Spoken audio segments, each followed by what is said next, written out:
Hi guys! Finally, it's my day off. So come with me to do some errands. So let's turn on the car. So for today's video, I will be your driver. Hi guys! So also, I will be speaking Tagalog kasi may mga nagre-request kasi hindi nila maintindihan. So this is me driving.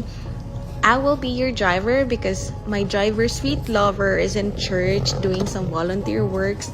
This weekend is our church festival, so he volunteered to set up some tents, chairs, and all those stuff. Ayan guys, medyo natralaling na ako kasi may biglang nag-stop at the middle of the road. Anyways, when I saw the sticker and it's a student driver, you know, you just try to understand kasi, I mean, lahat naman tayo dumadaan sa mga ganon. So yan, papunta na ako ng Walmart. You know, it's a 5 to 7 minute drive, I think.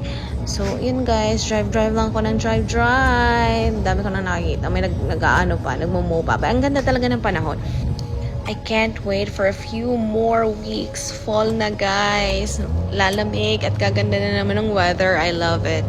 So for today, we're just going to Walmart. Ito, nandito na ako sa Walmart. Strolling. Bili ako ng pimple patch kasi, you know, my pimples is so big. It's so sad.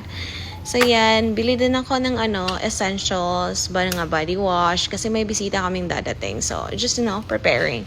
So yan guys, patapos na ako. Nabili ko na yung mga binili ko. Ito na.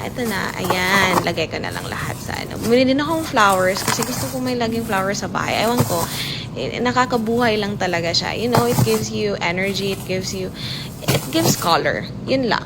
Ayan guys, patapos na ako. Ang hirap pala pag wala yung my love is ko. My gosh.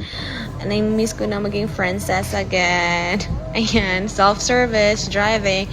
Pumunta pa pala ako ng Aldi kasi, you know, I think mas maganda kasi yung mga produce tsaka yung mga fruits doon.